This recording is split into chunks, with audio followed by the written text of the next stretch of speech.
안녕하세요. 무엇이든 읽어드리는 북면 아저씨입니다. 오늘은 이정모 작가의 찬란한 멸종을 요약해서 읽어드리겠습니다. 출판사는 다산북스입니다. 대멸종은 진행 중. 멸종은 새로운 생명 탄생의 시작이다. 나는 2150년형 인공지능이다. 생태계도 새로운 생명이 등장하려면 빈자리가 있어야 한다. 그런데 생태계는 꽉 차 있다. 어떻게 해야 할까? 누군가가 생태계에 빈자리를 만들어 줘야 한다. 그게 바로 멸종이다. 멸종이란 다음 세대의 생명체를 위해 자리를 비켜주는 자연스러운 일이다. 오파비니아의 멸종은 정말로 안타까운 일이다. 오파비니아는 생명체가 급격히 다양해진 캄브리아기에 등장했다. 캄브리아기는 고생대의 첫 번째 시대로 약 5억 3,880만 년 전에 시작한다. 몸통 길이가 7cm로 머리 위쪽으로 송이버섯처럼 자루눈이 5개 있다. 눈 덕분에 오피비니아는 넓은 시야와 다양한 각도에서 먹이 또는 포식자를 감지했다. 오피비니아는 다른 친척종을 남기지 못하고 사라졌다. 멸종 정도가 아니라 멸문을 당했다. 희한하게도 인류는 공룡을 사랑했다. 첫째는 공룡이 크다는 이유고, 둘째는 괴상하게 생겼다는 이유고, 셋째는 사라졌기 때문이다. 인류는 멸종 직전에 새가 사실은 조류형 수각류 공룡이라는 사실을 깨달았다. 중생대의 지배자 공룡이 멸종한 후 새로운 신생대가 시작됐다. 생쥐 많은 크기로 낮에는 숨쉬고 있다가 캄캄한 밤중에야 겨우 먹이 활동을 하던 포유류가 그제야 길을 펴고 살게 됐다. 인류는 한 종에서 여러 종으로 갈라졌다. 그 과정에서 이전에 등장했던 인류는 사라지고 그 자리에 새로운 종이 등장했다. 침입을 하게 되면서, 즉 똑바로 서서 걷게 되면서 골반은 작아지고 뇌는 커졌다. 오스트랄로피테쿠스의 뇌는 430에서 550ml이고 호모 에렉투스는 1000ml, 호모 사피엔스는 1400ml이다. 인간으로서의 진화에 결정적 역할을 한 것은 뇌의 변화라기보다 노동이며, 노동은 직립보행의 결과 손이 자유로워졌기 때문이다. 700만 년 전 최초 등장한 이후로 500만 년 동안 인류는 더운 지구에 살았다. 그런데 200만 년 전 지구가 갑자기 추워졌다. 호모 에렉투스는 이러한 위기 상황에서 불을 사용하기 시작했다. 이때부터 인류 진화는 속도가 빨라졌다. 불은 모든 것을 바꾸었다. 공간이 늘어났다. 추운 곳에서도 살 수 있게 되었기 때문이다. 1만 2000년 전 신石기 시대에 농사를 짓기 시작했다. 머리가 똑똑해서가 아니라 지구의 기후가 바뀌었기 때문에 농사를 지을 수 있었다. 2만 년 전부터 1만 년 사이에 지구 평균 기온이 한꺼번에 4도 이상 올랐다. 그리고 평균 기온은 15도가 됐다. 지구 역사상 처음으로 농사를 지을 수 있는 환경이 만들어진 것이다. 농사혁명이 사람을 사람답게 만든 첫 번째 혁명이라면 두 번째 혁명은 산업혁명이다. 산업혁명이란 결국 석탄과 석유로 하는 화석연료를 마음껏 낭비하면서 살 수 있는 조건을 만든 변화였다. 이산화탄소 농도는 원래 오르락 내리락 하는 거였다. 시기에 맞춰 기온도 오르락 내리락 했다. 호모 사피엔스는 나 같은 인공지능을 창조해서 내가 무언가 해주기를 바랐다. 스티븐 호킹 박사는 1942년 태어나 2018년 사망했다. 그는 지구인들에게 7가지 유언을 남겼다. 첫째, 100년 이내에 인류는 멸망한다. 둘째, 외계인이 지구를 침략할 수 있다. 셋째, 블랙홀은 다른 우주로 연결되어 있다. 넷째, 슈퍼지구에 생명체가 존재한다. 다섯째, 세계 정부를 수립해야 한다. 여섯째, 인공지능은 의지없이 살해를 저지를 수 있다. 일곱째, 대형 강입자 충돌 실험을 계속하면 우주가 붕괴할 수 있다. 지구인들은 1965년 드디어 화성에 접근하는 데 성공했다. 미국의 무인우주선 메른 라우가 최초로 화성 가까이 다가간 것이다. 1971년 화성 궤도에 진입하는 데 성공한 메리너 9호는 화성의 표면 제도를 완성했다. 1971년 소련의 마르사모가 화성 표면에 착륙했지만 곧 화염에 휩싸였다. 1976년 미국의 바킹 1호가 완전하게 화성 표면에 착륙했다. 화성 테라포밍의 앞장선 기업에게 최고의 목표는 결국 이윤이었다. 화성 대기 중 96%가 이산화탄소인데 왜 이렇게 추운가? 대기 구성만으로 행성의 온도가 결정되는 게 아니기 때문이다. 화성은 태양에서 워낙 멀기도 하지만 대기 자체가 극히 적다. 대기 자체가 지구의 200분의 1밖에 되지 않는데 말이다. 온실 효과가 일어날 방법이 없었다. 전기, 물, 공기, 식량이 있어도 화성에는 인류가 살 수 없다는 것은 화성에는 바다가 없다. 바다가 없으면 생명도 없는 것이다. 화성은 일찌감치 식는 바람에 지구와 같은 내부 구조가 형성되지 않았고 자기장도 생기지 않았다. 자기장이 없으니 태양풍을 막을 수도 없다. 북극의 빙산이 녹아 섬이 잠긴다는 거짓말. 번고래는 이빨고래다. 이빨고래는 원래 육식이다. 북동 아메리카에 자리를 잡고 사는 정주성 번고래들은 물고기와 오징어를 주로 먹는다. 번고래는 해양 최고의 포식자다. 우리가 최고의 기술을 사용하지 못하고 위험한 행동을 하는 이유는 빙하가 사라지고 있기 때문이다. 부빙이에서 시는 바다 표범이 있어야 하는데 시 부빙이 없으니 죄다 바다에서 활동하거나 육지에 올라가 있다. 나는 특권 펭귄이다. 번고래와 바다 표범이 우리에게는 철천지 원수다. 우리 특권 펭귄은 하루에 85g의 똥을 눈다. 1980년과 2024년 사이 우리가 절반으로 줄자 우리가 누는 똥이 절반으로 줄고 이것이 바다로 들어가는 철분이 줄었다는 뜻이다. 예전에는 우리가 매년 521톤의 철분을 남극으로 공급해서나 기후변화로 펭귄이 바다에 공급하는 철분이 반으로 줄었다는 말이다. 식물성 플랑크톤은 이산화탄소를 흡수한다. 광합성을 하던 이산화탄소를 흡수한 채 잡아먹히거나 바다 밑으로 가라앉던 모두 대기 중의 이산화탄소를 줄이는 효과가 있다. 전 세계 바다는 이런 과정을 통해 매년 인간이 배출한 이산화탄소의 30%를 흡수한다. 우리 펭귄이 줄어들면 플랑크톤이 제대로 성장하지 못하고 이산화탄소 흡수도 감소한다. 바다에 떠있는 빙산만 녹으면 해수면은 절대로 높아지지 않는다. 그런데 빙산이 녹는 상황이라면 육지의 얼음도 녹는다. 지구에 있는 대부분의 얼음은 육지에 있다. 육지의 얼음이 녹으면 그대로 해수면 상승으로 이어진다. 또 빙하가 모두 녹을 정도로 기온이 오르면 바닷물 자체도 열 팽창을 해서 해수면이 높아진다. 빙하가 녹기 시작하면 지구온난화는 더욱 가속화 된다. 2020년 가을 갑자기 전 세계 가스값이 급등했다. 러시아와 우크라이나 사이에 일어난 전쟁의 영향이다. 지구온난화는 막을 수 없다. 나는 찰스 다윈이다. 케임브리지에서 신학을 공부했지만 스스로를 지질학자라고 생각하고 산호초, 특히 환초에 대해 설명하라고 한다. 고리 모양의 환초는 화산섬에 산호가 자란 뒤 섬이 침강하면서 고리 모양만 남은 산호초다. 사람들이 환초에 관심을 갖는 것은 환초 주변의 물결이 잔잔해서 교통과 군사기지로 유용하기 때문이다. 산호가 죽으면 산호의 석회질 골격이 쌓여 굳으면서 석회암이 된다. 분필의 주성분이다. 석회성 골격이 얕은 바닷속에 쌓여 만들어진 암초를 산호초란다. 산호초는 섬 주위를 둘러싸고 있는 거초가 있고 섬과 산호초가 분리된 포초가 있으며 섬은 없고 고리 모양의 산호초만 남은 환초가 있다.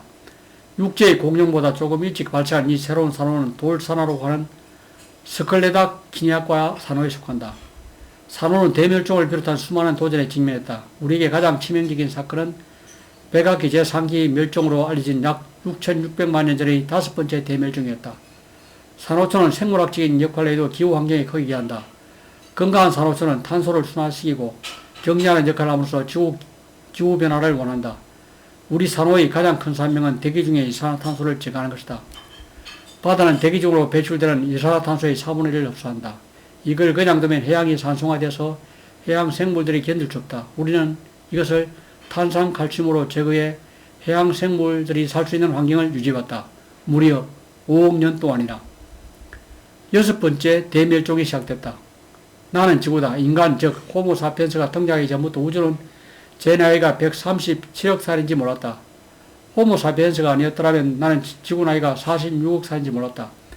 인간이 등장하기 전 그 어떤 식물도 동물도 이름이 없었다. 심지어 인간이 없었다면 그 어떤 꽃도 예쁠 수 없었다. 자연사를 배운다는 것은 자연적인 죽음이 아니라 자연의 역사를 배우는 것이다. 자연사란 멸종의 역사다. 대멸종이란 여러 서식지와 대립관에 걸친 생물 중의 급속하고 강공위한 멸종이다. 인류세의 특징을 알아보기 위해 지난 5달의 대멸종을 간략하게 정리해보자.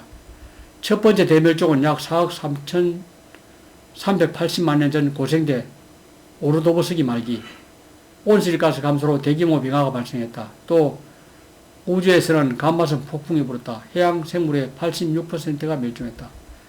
두 번째 대멸종은 약 3억 5,890만 년 전 고생대 대봉기 말기 갑자기 지구가 추워졌다. 소행성이 충돌하고 화산이 터져 화산재가 태양을 가리면서 지구는 얼어붙고 대기는 산성화되었다. 해양과 육상 생물의 75%가 멸종했다.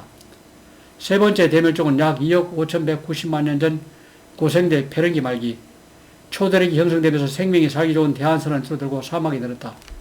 상소 농도는 급격히 떨어졌으면 시베리아에서 발생한 대규모 화산 폭발로 심각한 기후변화가 일어났다. 지구 생명의 95%가 멸종했다. 이 사건으로 고생대가 끝나고 중생대가 시작됐다. 네 번째 대멸종은 약 2억 140만 년 전 중생대 트라이아스기 말기 화산활동으로 이산화탄소와 온갖 종류의 신선 기체가 공기중으로 방출됐다. 대기 중 산소는 급격히 낮아졌고 대기는 산성화되었으며 기온은 급상승했다. 지구 생물 중 80%가 멸종했고 이후 본격적인 공룡시대가 시작됐다. 다섯 번째 대멸종은 약 6,600만 년 전 중생대 백악기 말기 인도에서 거대한 화산이 폭발하면서 대멸종이 시작됐다. 지름 10km의 거대한 윤석의 충돌로 열풍, 폭풍과 쓰나미가 왔고 지진을 유발했으며 생물 중의 76%가 멸종했다. 육상에는 고양이보다 큰 동물은 모두 멸종했고 조류를 지배한 공룡들은 모두 몰살됐다. 이러한 다섯 번의 대멸종의 공통점은 갑작스러운 기온 변화, 대기 산성화, 산소 농도의 하락이다. 여섯 번째 대멸종이 진행 중이다. 그 원인은 광범위한 서식지 파괴, 사냥과 낚시를 통한 생물 중의 과도한 섭취, 착취, 대기 수질, 토양 오염, 지역 생태계를 교란하는 침입종의 유입 등 인간이 유발한 요인들이 있다. 공룡 멸종으로 탄생한 최고 포식자 호모 사피엔스의 시간, 또 돌아다닐 수 없게 된 시간, 사냥은 위험하다. 사냥하다가 죽은 동료가 얼마나 많은가. 또 함께 사냥하다가 큰 부상을 입으면 짐승이 밥이 될 수밖에 없다. 부상당한 동료들을 언제까지나 보살필 수 없기에 우리는 결국 그들을 버리고 갈 수밖에 없다. 사냥하지 않고 짐승과 함께 살다가 필요할 때 잡아먹는 마을 사람들의 방식은 정말 훌륭하고 평화롭지 않은가. 게다가 마을 사람들은 아이와 노인 그리고 병자와 함께 살아간다. 거동조차 힘든 노인과 병으로 일을 할 수 없는 사람도 마을 사람들은 보살핀다. 이동할 필요가 없으니 아무 때나 아이를 낳아도 된다.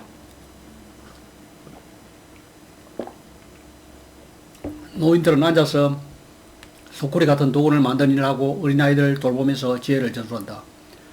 집단의 크기가 크나 맡은 일도 각기 다르다. 우리가 모든 일을 다 할 줄 알아야 한다. 모든 일을 다 한다는 것은 한 가지를 아주 뛰어날 수 없다는 뜻이다. 하지만 마을 사람들은 각자의 전문 분야가 있다. 그러니 마을이 더 강해질 수밖에 없다. 농사를 지으면서 저장을 하지 않았을 때 생기는 장점도 있다. 우리는 매일 협력해야 한다는 것이다. 우리는 전력을 다해야 짐승을 잡을 수 있다. 이때 가장 중요한 것이 협력이다. 사냥을 한 다음에는 공유하게 분배했다. 저장할 게 없으니 부자와 가난한 사람도 없다. 우리는 다같이 배불렀고 다같이 배고팠으며 무기를 공유하고 옷도 같이 지어 나누어 입었다. 부자와 가난한 사람이 없으니 딱히 높은 사람도 낮은 사람도 없다. 지혜가 있는 사람과 사냥과 채집에 능한 사람이 무리를 이끌긴 하지만 그거라니 자기 자식에게 넘어가는 게 아니다. 능력에 따라 역할을 맡는다. 사냥하다 죽든 아파서 죽든 지혜가 있든 멍청하든 죽으면 다 똑같이 파묻는다. 호모 사피엔스만 살아남은 이유. 지금은 빙하시대. 우리는 네안데르탈인이다. 불과 수십 미터 떨어진 곳에 한 무리의 크로마뇽이 나타났다. 크로마뇽이는 프랑스 남서부 크로마뇽 지역의 호모 사피엔스를 말한다. 그들은 팔과 다리까지 가린 트롯을 입고 있다. 우리 네안데르탈인은 45만 년 전에 등장했다. 호로리한 인류는 내장을 줄인 대신 뇌를 키웠다. 단지 그런 방향으로 유전자 돌연변이가 일어난 개체가 자연에 의해 선택된 것이다. 우리 네안데르탈인이 있을 때 잔뜩 먹어서 몸에 지방을 쌓아둘 방법이 필요했다. 다행히 우리 몸에 유전자가 생긴 것이다. 이 유전자는 빠르게 지방을 몸에 저장하는 역할을 한다. 그런데 이 유전자는 현대인의 몸속에 남아 현대인에게 비만과 당뇨 문제를 일으키고 있다. 그런데 우리 네안데르탈인에게도 설골이 있다. 설골은 혀의 근육과 후두를 연결해주는 부분이다. 이는 해부학적으로 언어 사용이 가능했다는 뜻이다. 언어의 기본 기능은 소통이다. 소통을 통해서 집단은 견고해진다. 침팬지는 털을 골라준다. 털 고르기는 1대1 과정이다. 하지만 언어는 동시에 여러 사람과 소통할 수 있다. 인간이 유인원보다 더 큰 집단을 형성할 수 있었던 것은 언어가 있기 때문이다. 우리 네안데르탈인은 40만 년 이상 존재하면서 단 한 번도 인구가 10만 명을 넘어본 적이 없다. 기본적으로 수명이 너무 짧다. 크로마뇽과 달리 우리는 바늘기가 있는 바늘을 발명하지 못했다. 평상시에는 큰 문제가 아니다. 하지만 빙하기가 찾아오자 치명적이다. 크로마뇽이는 좋든 싫든 팔과 다리까지 가릴 수 있는 옷을 지어 입었다. 우리는 기껏해야 동물 가죽을 걸치는 게 전부였다. 추위에 약했다. 먹이 활동을 충분히 하지 못했다. 식량이 줄자 인구가 급격히 줄어들었다. 배고파 사라진 거대 고양이. 나는 호랑이가 아니다. 호랑이가 지구에 돌아다니기 훨씬 전부터 분석했던 고양이과에 속하는 별개의 종이다. 고양이과는 크게 4개로 나뉜다. 프로아일루스과, 표범학과, 고양이학과, 마카이로스학과가 있다. 유전적으로 호랑이보다 고양이에 더 가깝다고 나를 만만히 보면 안 된다. 스밀로돈 속에는 많은 종이 있는데 크기와 몸무게가 다양하다. 스밀로돈의 무게와 크기는 호랑이와 겹친다. 하지만 스밀로돈은 역시 이빨이다. 스밀로돈은 턱을 120도까지 벌릴 수 있다. 호랑이와 사자가 겨우 165도 벌린다는 걸 생각하면 엄청난 각도다. 스밀로돈의 꼬리는 튼튼하지만 짧다. 강력한 앞다리로 먹이감을 움켜쥐고 움직이지 못하게 한 다음 칼처럼 생긴 날카로운 송곳니로 목덜미를 물어 질식시키거나 척추를 절단해 죽인다. 스밀로돈은 250만 년 전 등장한 이후 2만 2천 년 전까지 아메리카 대륙에서 최상위 포식자질을 누리며 번성했다. 펠리스 카투스 역시 다른 고양이과 동물처럼 고독한 사냥꾼입니다. 스밀로돈 선배가 사라지기 딱 1만 년 전부터 지구의 평균 기온이 한꺼번에 4, 5도 상승했습니다. 이때 빙하기가 끝나고 이때 인간은 농사를 발명했습니다. 지구가 처음으로 농사를 지을 수 있는 기후 환경이 만들어진 것이죠. 수입한 고기와 체지방 과일은 저장할 수 없지만 농사로 수확한 곡식은 얼마든지 저장할 수 있어요. 가뭄이나 홍수보다 더 무서운 게 바로 잉여입니다. 잉여는 인간 세계 재산, 빈부차이, 계급을 만들어냈습니다. 그리고 잉여는 지를 불렀죠. 생태계가 참 대단해요. 인간 서식지에 지가 될 글자, 우리 펠리스카 투세가 인간 서식지가 매력적으로 보이는 겁니다. 먹이를 추적할 때 발톱을 짚고 푹신한 발바닥 패드로 조용히 쫓아가 결정적인 순간이 되면 지를 잡아먹었죠. 인간은 한편으로는 그대 포유를 싹 멸종시키고 서식지 환경도 마음대로 바꾸면서 우리 고양이한테는 잘해주지요. 처음 보는 사냥꾼이 나타났다. 우리의 정체는 텔 메머더. 과학자들은 우리를 맘모투스 프리미게니우스트라 부른다. 속칭 맘모투스는 지하세계를 지칭하는 시베리아 단어 맘모테스 받고 우리는 코끼리 한 종류이다. 우리가 활동한 홍수에는 간빙기가 잠깐씩 오긴 했지만 대부분의 기간에 지구 전체의 날씨가 좋았다. 우리 메모드와 마스토돈 같은 대형 초식 동물들은 식물 군집의 균형을 유지하는 데 결정적인 역할을 한다. 우리는 풀을 뜯고 나무를 솟구면서 어느 지역에 한 종이 지나치게 우세해지는 것을 막는다. 덕분에 우리가 다니는 곳은 생물 다양성이 높아진다. 동물 사자는 아무나 노리지 않는다. 우리 가운데 늙은 개체는 아픈 개체를 주로 공격한다. 감히 새끼를 노른다든지 젊고 강한 개체를 공격했다는 뼈도 못 추를 수 있다. 대부분의 메모들은 추락과 동시에 죽었다. 온몸이 부서졌기 때문이다. 나는 눈아픈 인간들의 하능성을 목격했다. 일부는 우리의 껍질을 벗기고 살을 발라냈다. 일부는 불을 피웠다. 이제 우리는 그들의 먹이가 되고 옷이 되고 둥지가 되고 도구가 될 것이다. 거의 모든 것을 파괴한 불덩어리. 나를 한 번이라도 보거나 들은 사람은 내가 최고의 포식자라는 것을 알아차린다. 나의 이름은 티라노사우루스 렉스다. 티라는 복권이고 사우루스는 도마뱀이라는 뜻이다. 나는 해가 뜨고 체온이 오르면 하루를 시작한다. 데칸고온을 만든 화산 활동은 20만 년에 멈췄지만 그 여파로 지구 기온이 2도가량 점진적으로 올라갔다. 해양 생물들은 수온이 낮은 바다를 찾아 북극과 남극으로 이동했다가 온도가 내려간 후에야 제자리로 돌아왔다. 멸종이란 생물량이 줄어드는 것이 아니라 생물종의 다양성이 떨어지는 것이다. 데칸트랩 사건 때 당시 생물량은 크게 변하지 않았지만 종의 다양성은 크게 떨어졌다. 종의 다양성이 줄어든 생태계는 건강하지 못한 생태계다. 티라노사우루스의 거친 포효가 사라진 후 새가 하늘에 나와 생명의 위대한 여정을 계속 이어가고 있다. 진화와 공생의 장대한 시작. 화산 폭발에서 살아남은 공룡들. 나는 포스토수쿠스다. 비록 포스토의 악이라는 뜻의 심심한 이름이지만 나는 중생대 트라이아스기를 두민 아르코사우루스다. 집의 파충류에 이르는다. 현대인의 시각에서 보면 양술에 속하기다.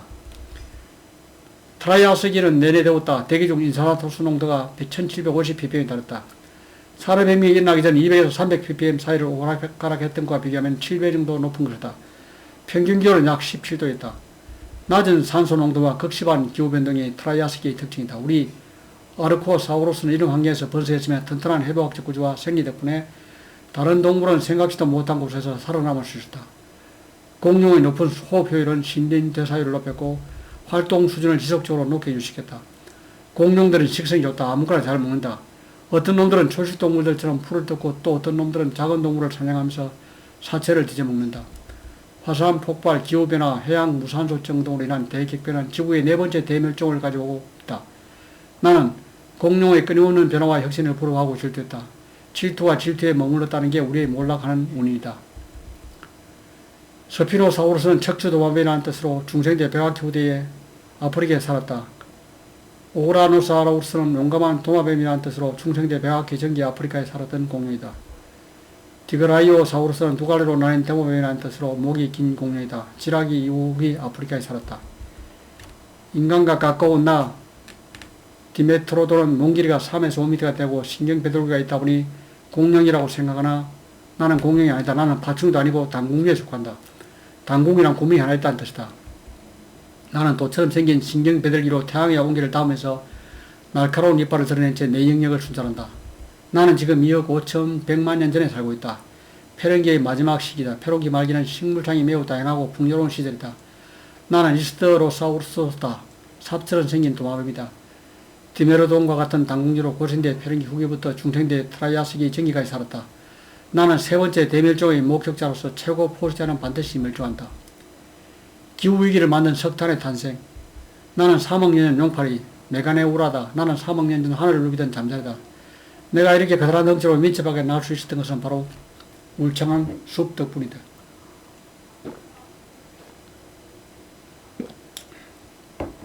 고생대 석탄기는 성장과 다양성 시대다. 석탄기에 진정한 나무가 등장한다. 석탄기의 가장 중요한 진화 중 하나는 메두로사 같은 종자 양지식물이 등장한 것이다. 포자로 번식하는 친척들과 달리 씨앗을 생산해 번식 성공률을 높이고 건조한 환경에서도 서식지를 형성할 수 있었다. 다행히 지구는 다른 행성과 달리 바다가 유리했다. 상당히 많은 이산탄소가 바다로 녹아들면서 대기 중 이산탄소가 10기가까지 들었다. 지구에는 끊임없이 용암이 쏟아져 나와 용암 속의 망그네슘과 칼슘이 대기와 물 속의 이산화탄소와 결합하면서 흙의 재료가 됐다. 광합성의 결과 화학에너지가 생성되었다. 태양에너지는 오로지 광합성을 하는 박테리아와 식물의 몫이다. 식물 광합성이 늘어나자 태양에너지가 어마어마한 양의 화학에너지로 전환되어서 식물이 번성했고 그 덕분에 동물들이 활용할 에너지가 풍성해졌다. 광합성의 두 번째 결과는 산소기체 생성이다. 석탄기의 울창한 나무들도 결국에는 죽는다. 죽으면 썩고 이 과정에서 이산화탄소가 다시 대기로 돌아간다. 석탄기의 나무들은 죽은 뒤 늪에 빠졌다. 늪바닥은 산소가 없는 환경이다. 죽은 나무는 썩지 못하고 물리적 화학적 반응을 했다. 이 과정에서 나무에서 수소와 산소 성분이 빠져나가고 탄소 성분만 남았다. 나무가 석탄이 된 것이다. 이름도 자라난 폴로노스 코로피우스 아르트로폴레우라가 사라진다고 해서 지구의 정갈과 노래미가 사라진 건 아니다. 돌연변이는 일상적으로 일어나고 자연은 그 가운데 생존에 가장 적합한 생명체를 선택한다. 석탄기의 위대한 지배자 메가네우라스가 사라지고 고추잠자리가 그 자리를 차지할 것이다. 네 번의 대별 중에서 살아남은 유일한 동물. 나는 백상아리다. 대봉기는 무엇보다도 물고기 시대라고 할 수 있다.